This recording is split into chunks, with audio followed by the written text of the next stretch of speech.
नमस्कार, जय हिंद दोस्तों। आई हो मेरे सारे शेयर भाई बढ़िया होंगे। अगर आप थोड़े से कंफ्यूज हो रहे हो कि यार आपको 3XO लेनी है, वेन्यू लेनी है या फिर सोनेट लेनी है, आज हम इन तीन कार्ड्स के बारे में ही बात करेंगे स्पेसिफिकली। बाकी कार्ड्स के लिए मैं किसी और दिन वीडियो बनाऊंगा।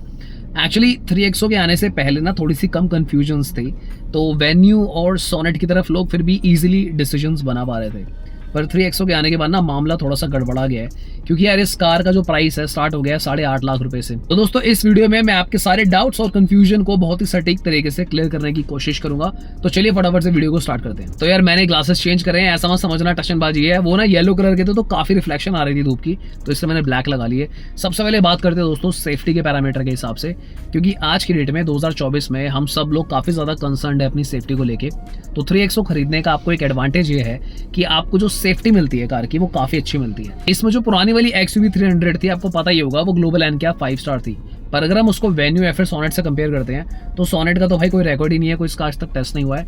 वेन्यू जो है ऑस्ट्रेलियन एन कैप से एक बार 4 स्टार लाई थी कई साल पहले। आज की डेट में कोई भी खबर नहीं है। पर एक अच्छी चीज आपको इन तीनों कार्स में देखने को मिलती है कि तीनों ही कार्स के अंदर आपको एज अ स्टैंडर्ड 6 एयरबैग्स मिलते हैं बेस मॉडल से ही। पर मेरी नजरों में अगर मैं इन कार्स को सेफ्टी वाइज रेट करूंगा तो सबसे ऊपर मैं रखना चाहूंगा 3XO को, उसके बाद वेन्यू को और लास्ट में सोनेट, क्योंकि सोनेट की बिल्ड भी वेन्यू से थोड़ी सी वीक है। इनफैक्ट 3XO से तो बहुत ही ज्यादा वीक है अगर मैं सोनेट की बिल्ड क्वालिटी की बात करूं। एयरबैग्स और सेफ्टी रेटिंग के अलावा अगर मैं बाकी सेफ्टी फीचर्स की बात करूं तो तीनों कार्स के अंदर ही जो स्टैंडर्ड सेफ्टी फीचर्स आते हैं जो एक कार में होने ही चाहिए वो सारे आपको मिल जाते हैं, तो उसमें मुझे कुछ जिक्र करने की खास जरूरत नहीं है। अब दोस्तों नेक्स्ट बात कर लेते हैं बहुत जरूरी और इंपॉर्टेंट पहलू की, क्योंकि यहाँ पर ना सब कुछ बदल जाता है। अब सोनेट और वेन्यू के बेस मॉडल्स में ना आपको 1.2 लीटर का 4 सिलेंडर नेचुरल एस्पिरेटेड इंजन मिलता है, और कंपैरेटिवली यहाँ पर अगर आप देखते हो 3XO में बेस मॉडल से ही टर्बो इंजन आता है। यहाँ पे आपको ना कोई भी natural aspirated 4 cylinder engine 3XO में नहीं मिलता है। तो दो तरह के इंजन मिलते हैं, TCMPFI वाला और TGDI वाला। इसको हम लो टर्बो बोलेंगे और टर्बो बोलेंगे ताकि थोड़ी समझने में आसानी हो जाए। अब दोस्तों आपको पता ही है कि जो तीनों कार ना कॉम्पैक्ट SUV की कैटेगरी में आती है, और मुझे ऐसा लगता है यार कि कॉम्पैक्ट SUV में 1.2 लीटर का इंजन जो है वो अंडर पावर लगता है। स्पेशली अगर हम देखो किया और Hyundai के केस में देखते हैं, दोनों सिबलिंग्स कंपनीज हैं आपस में। यार आप देखो कि ग्रैंड i10 में भी 1.2 लीटर का इंजन है, एक्स्ट्रा में भी 1.2 है, और इनफैक्ट i20 में भी 1.2 लीटर का इंजन आता है। उसके बाद यार बड़ी कार्स वेन्यू और सोनेट जैसी कार्स में भी जब 1.2 लीटर का इंजन आता है ना, तो वो कहीं ना कहीं अंडर पावर लगती है। कार का जो पावर टू वेट रेशियो है ना वो कहीं ना कहीं मैच नहीं होता। हालांकि चलाने वाले लोग चला रहे हैं, पर अगर आप कोई ड्राइव एंथुसियास्ट हो जो थोड़ा सा तो ऐसा चाहते हो कि यार ओवर पावर कार नहीं पर एक स्टैंडर्ड तो वाली बात आए कि यार अगर आप हिल्स पे जा रहे हो, AC ऑन है, 5 लोग बैठे हैं, तो कार दबे ना, कार अंडर पावर ना लगे, तो थोड़ा सा ही फैक्टर आता है। पर यहाँ पर ना 3XO दिल जीत रही है, क्योंकि दोस्तों बेस मॉडल से ही जो कार का लो टर्बो है, यानी कि अगर आपको देखो टर्बो में जाना है ना वेन्यू और सोनेट में, एक तो इनका जो टर्बो है 1 लीटर का है, और यहाँ पर महिंद्रा में 1.2 लीटर का टर्बो है। तो एक तो आपको बेस मॉडल से ही मिल रहा है, उसके आपको एक्स्ट्रा पैसे नहीं देने पड़ रहे। पर Hyundai और Kia में क्या है, आपको यहाँ पे एक्स्ट्रा पैसा देना पड़ेगा टर्बो में जाने के लिए। सो बेसिकली हो क्या रहा है कि Kia and Hyundai treating turbo as a luxury, पर कंपैरेटिवली महिंद्रा में आपको बाय डिफॉल्ट यही टर्बो इंजन मिल रहा है। पर मैं एक चीज क्लियर करना चाहूंगा कि जो सोनेट और वेन्यू में टर्बो इंजन आता है ना, इनके जो इंजन है भाई काफी ज्यादा स्मूथ है, बहुत प्लेजेंट है, और काफी मतलब पावरफुल इंजन है। आप ये नहीं कह सकते कि 1 लीटर इंजन है तो लो पावर है। अब इसका जो 1 लीटर है ना, उसको आप वो वाला टर्बो मत समझना जो काइगर और मैग्नाइट में आता है गलती से भी। Hyundai वेन्यू का टर्बो भाई बहुत सही पावर जनरेट करता है, पर कहीं ना कहीं अगर आप TGDI से उसको कंपेयर करते हो महिंद्रा 3XO वाले से, तो उससे बहुत ही ज्यादा नीचे हो जाता है। तो इंजन के केस में ये जरूर चेक कर लेना, चलाकर टेस्ट ड्राइव लेके अच्छे से भगाना कि भाई कितनी पावर आपको चाहिए, क्या आपका नेचुरल एस्पिरेटेड इंजन से काम हो जाएगा या फिर महिंद्रा की तरफ जाना समझदारी है, क्योंकि टर्बो के आपको वहां पे एक्स्ट्रा पैसे नहीं देने पड़ रहे हैं। अब बात अगर इंजन की हो रही है तो माइलेज की भी साथ में ही कर लेते हैं। अगर मैं माइलेज की बात करूं तो डेफिनेटली जो 1.2 लीटर वाला इंजन है वो आपको कहीं ना कहीं अच्छी माइलेज दे देगा सोनेट और वेन्यू के केस में, क्योंकि उसमें पावर पहले से ही कम आ रही है, और आपको 3XO से अच्छी माइलेज दे देगा। पर अगर आप टर्बो इंजन को कंपेयर करते हो 1.2 जो अपना महिंद्रा में टर्बो है, या फिर जो दूसरा टर्बो आपको मिल रहा है सोनेट और वेन्यू में, तो इनकी टर्बो की जो माइलेज है वो ऑलमोस्ट सेम ही पड़ेगी आपको। पर अब वहीं पर तो क्वेश्चन खड़ा होता है, जब माइलेज सेम ही मिल रही है तो आपको सोनेट और वेन्यू क्यों लेनी है? बड़ा इंजन मिल रहा है वहां पे 1.2 टर्बो 1 लीटर से, दूसरा माइलेज भी सेम ही है, आपको सेफ्टी कार की ज्यादा अच्छी मिल रही है, तो यहाँ पर एक क्लियर विनर होता है 3XO।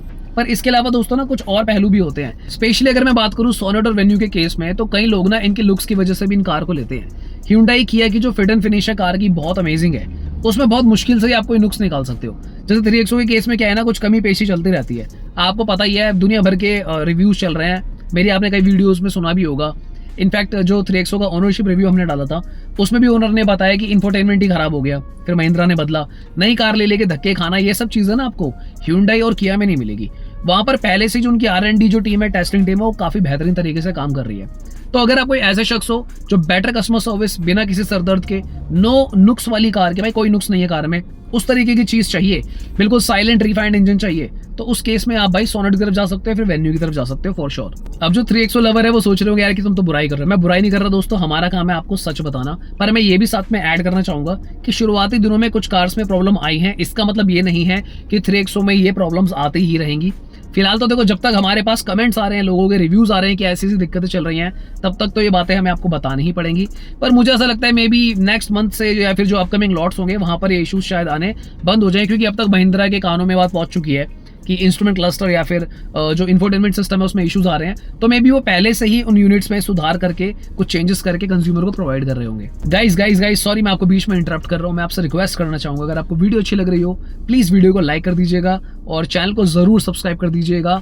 आपके सपोर्ट से भाई काफी अच्छा लगता है, वीडियो बनाने का काफी मन करता है। अब इतनी सी ही बातें सुनकर मन मत बनाना, आगे और भी पहलू हैं, जिसमें सबसे बड़ा पहलू आता है कार का व्हील बेस। अब आई होप आपको पता ही होगा व्हील बेस क्या होता है, फिर भी मैं क्विकली क्लियर कर देता हूँ। व्हील बेस मतलब जो कार के आगे के टायर होते हैं और जो पीछे के टायर होते हैं उनके बीच का डिस्टेंस, उससे ये डिफाइन होता है कि कार के अंदर जो लेग रूम में बैठने के बाद वो कितना अच्छा लेग रूम आपको मिलता है। तो यहाँ पर आपको 3XO में वो लेग रूम ज्यादा मिलेगा सोनेट और वेन्यू से, क्योंकि उसमें 2600 mm का लेग रूम मिल रहा है। कंपैरेटिवली जो सोनेट और वेन्यू है उसमें 2500 mm का व्हील बेस आता है। तो तकरीबन 100 mm, इतना मान लो आप, लमसम मैं बता रहा हूँ, बिल्कुल फुट्टा लेके नहीं बैठा, इतना स्पेस आपको एक्स्ट्रा लेग रूम में मिल जाएगा 3XO के अंदर। और मैं आपको ये भी बता दूं कि जो कार की चौड़ाई होती है, 3 लोगों के बैठने की जो जगह होती है, वो भी आपको ज्यादा मिलेगा 3XO में। इनफैक्ट अगर मैं डायमेंशन वाइज कंपेयर करता हूं तो सबसे लंबी चौड़ी कार यहाँ पर 3XO ही हो जाएगी, अगर आप उसका पूरा ओवरऑल स्पेस देखते हो। उसके बाद जो अच्छा स्पेस आपको मिल जाएगा सोनेट में मिल जाएगा, और लास्ट में भाई सबसे छोटी जो लगती है वो वेन्यू लगती है। जनरल सेंस में अगर तीनों कार जो खड़ी होंगी ना, तो खड़ी हुई देखने में आपको एक बार को सोनेट और 3XO सेम लग सकती है, पर अंदर बैठने के बाद जो स्पेस बेहतरीन आपको 3XO में मिलेगा वो आपको ना सोनेट में मिलने वाला है, ना ही आपको वेन्यू में मिलने वाला है। अब स्पेस की बात हो रही है तो भाई बूट स्पेस को कैसे भूल सकते हैं। सबसे अच्छा बूट स्पेस आपको भाई सोनेट ऑफर करती है, उसके बाद वेन्यू एंड लास्ट में 3XO।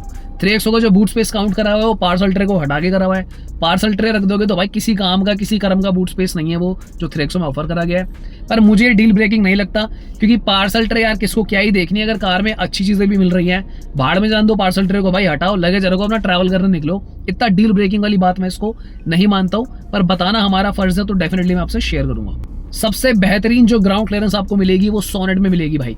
इसकी ग्राउंड क्लियरेंस भाई रोड पे चलती हुई कार अलग ही नजर आती है कि सोनेट एक ऊंची कार है।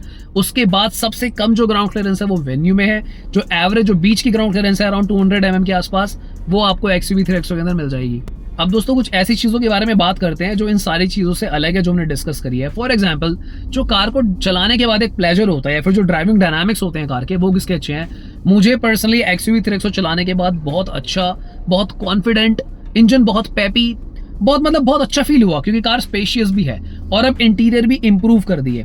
क्योंकि पुरानी वाली जो भाई XUV 300 थी ना, वो तो मुझे बिल्कुल ही ऐसे लगती थी पता नहीं क्या ही। हालांकि ड्राइविंग डायनामिक्स उसके भी बहुत अच्छे थे कार के, और 3XO जो हाईवे पे स्पेशली अगर मैं बात करूं, भाई ये कार बीस्ट है। काफी वजन है कार में, भगाते हुए आपको कॉन्फिडेंस आता है, बहुत स्टेबल कार लगती है। उसके बाद अगर मैं बाकी दोनों कार्स की बात करूं, वेन्यू और सोनेट की, वो मुझे इक्वली स्टेबल लगती हैं। अब अगर यहाँ पर मैं ये कह रहा हूँ कि 3XO बहुत स्टेबल है, तो आप ये मत समझिएगा कि वेन्यू और सोनेट बिल्कुल स्टेबल नहीं है। इट इज जस्ट दैट कि वेन्यू सोनेट से थोड़ी सी और बढ़िया आपको 3XO लगेगी। अदरवाइज दोनों कार हाईवे के लिए बनी है, आप वेन्यू को भी बहुत कॉन्फिडेंटली हाईवे पे चला सकते हो। सोनेट वाली फीलिंग सब्जेक्टिव है, क्योंकि उसकी जो बिल्ड क्वालिटी है वो थोड़ी सी हल्की है, तो किसी को शायद लग सकता है कि वो कार थोड़ी हल्की लग रही है हायर रेव्स पे। स्पेशली अगर आप भाई 120-130 पे भगाते हो ना ये कार्स को, तो एक बार को सोनेट में आपको थोड़ा कॉन्फिडेंस कम आ सकता है। मुझे पर्सनली ऐसा लगा। अब अगर मैं बात करूं दोस्तों कार के इंटीरियर्स की, तो मुझे पर्सनली सबसे ज्यादा सुंदर इंटीरियर सोनेट के लगते हैं। इनफैक्ट अगर मैं रोड प्रेजेंस और कार के एक्सटीरियर्स की बात करूं, वो भी मुझे सोनेट की लगती है। यहाँ पर क्लियर विनर मुझे सोनेट नजर आती है। हालांकि ये चीजें सब्जेक्टिव है, कार की जो आउटर लुक है एक्सटीरियर की या फिर जो इंटीरियर के लुक्स है, ये किसी को भी किसी भी अलग नजर से भा सकती है। हो सकता है भाई किसी को ऑल्टो के भी अच्छे लग जाते हो, लगने वाले को सोनेट के भी लग सकते हैं। तो ये डिसीजन मैं आपके ऊपर छोड़ता हूँ। जरूर कमेंट करके बताना है कि आपको कार देखने में कौन सी सबसे ज्यादा अच्छी लगती है इन तीनों में, अंदर से और बाहर से। पर अगर मैं पर्सनली अपनी रेटिंग देना चाहूँ, फर्स्ट पे मैं एक्सटीरियर इंटीरियर को रखूंगा सोनेट को, सेकंड पे महिंद्रा 3XO को, लास्ट में मैं रखूंगा वेन्यू। दोस्तों बीच में इनके डीजल इंजन की भी बात कर लेते हैं थोड़ी सी। अब मैं इन तीनों कार्स के ना डीजल इंजन की बुराई नहीं कर सकता। मुझे भाई डीजल इंजन इन तीनों कार्स के बहुत बेहतरीन लगे, काफी पैपी, काफी पावरफुल लगे। मतलब लगता है कि यार आप लिटरली कार को भगा रहे हो। वेन्यू डीजल का आपको मेरे चैनल पे रिव्यू भी मिलेगा, ड्राइविंग का आप चेक कर सकते हो। 3XO का भी ड्राइविंग रिव्यू आपको मेरे चैनल पे मिल जाएगा, उन दोनों को आप जाके चेकआउट कर सकते हो। पर डीजल इंजन अगर आप खरीदते हो दोस्तों, तो अपनी सोच और समझदारी से खरीदना। आने वाले दिनों में अगले 5 साल 10 साल के हिसाब से अगर आप कार ले रहे हो, तो जो हमारे देश में लॉ चल रहे हैं डीजल को लेके, उसके बारे में सोच समझ कर कार लेना। कार के आने वाले दिनों में डीजल कार की जो रीसेल वैल्यू है काफी गिर सकती है। इनफैक्ट डीजल के प्राइसेस भी काफी ज्यादा हाइक हो सकते हैं। अब यहाँ पर 3XO के केस में एक डिसएडवांटेज मुझे नजर आता है, स्पेशली अगर आप ऑटोमेटिक कार लेने के शौकीन हो, तो इनके डीजल में ना भाई टॉर्क कन्वर्टर नहीं आता है कंपैरेटिवली। यहाँ पर अगर आप चेक करते हो इनके केस में बाकी दोनों कार्स के, तो एक तो भाई सोनेट आपको IMT भी ऑफर करता है टर्बो में, वो बहुत बढ़िया ट्रांसमिशन है, क्लचलेस कार होती है, मैनुअल गियर में आप चलाओ वो बहुत शानदार है। वेन्यू में आई थिंक वो अब डिसकंटिन्यू कर दिया है, पर इनमें जो DCT आता है भाई ड्यूल क्लच ट्रांसमिशन, उसके आगे कहीं भी स्टैंड नहीं करता है कोई और सिस्टम। तो डेफिनेटली आप उन दोनों कार्स का जो DCT है या फिर सोनेट का IMT, उसको भी चेकआउट जरूर कर लेना। और डीजल के केस में भाई तीनों इंजन बहुत बेहतरीन है, आंख बंद करके कोई भी कार ले सकते हो। बाकी फैक्टर्स को काउंट करना है कि आपके लिए क्या चीज़ है जो हमने डिस्कस करी है ऑलरेडी। दोस्तों लास्ट में कंपैरिजन की अगर बात हो रही है, इन कार के फीचर्स की बात कर लेते हैं। सबसे ज्यादा फीचर्स आपको XUV 3XO में ऑफर हो रहे हैं, स्पेशली अगर आप इन तीनों कार्स के कोई भी टॉप वेरिएंट्स की तरफ जाना चाहते हो। 3XO में भाई इतने फीचर्स हैं, आप काउंट करते करते थक जाओगे। पैनोरामिक सनरूफ पहली बार सेगमेंट में आ रही है, कोई और कार ऑफर नहीं करती। Dual zone AC, electric parking brakes, सबसे बड़ा व्हील बेस कार के अंदर, यानी कि जो स्पेस है वो आपको 3XO में देखने को मिलता है। इनफैक्ट आपको ऐप कंट्रोल भी मिलता है एड्रीनो X से, तो वहां पर आप 3XO को ऐप के थ्रू भी ऑपरेट करते हो। अब देखो फीचर की लिस्ट तो काफी लंबी है, पर प्राइमरी फिलहाल सबसे ज्यादा जो है भाई बिल्कुल डिसरप्टिव फीचर्स आपको 3XO में मिलेंगे। बाकी अगर मैं फीचर्स की बात करूं, तो यहाँ पर सोनेट और वेन्यू में इक्वली फीचर्स सेम आपको मिल जाएंगे।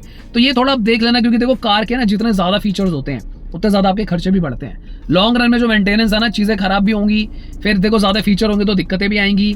अब 3XO में क्या है, देखो कई चीजें ऐसी हैं जो सोनेट और वेन्यू में नहीं आती।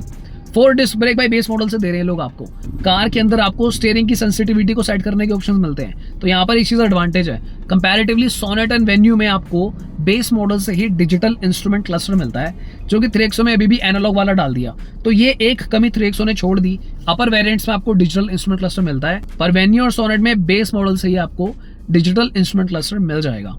तो दोस्तों ये था एक क्विक कंपैरिजन, जहां पे मैंने आपको सारी मेजर चीजें बता दी हैं। छोटी मोटी कुछ चीजें अगर रह गई हो तो कोई कमेंट करके बता सकता है, क्योंकि फिर वीडियो बहुत ज्यादा लंबी हो जाती। एक बार मैं समराइज भी कर देता हूं।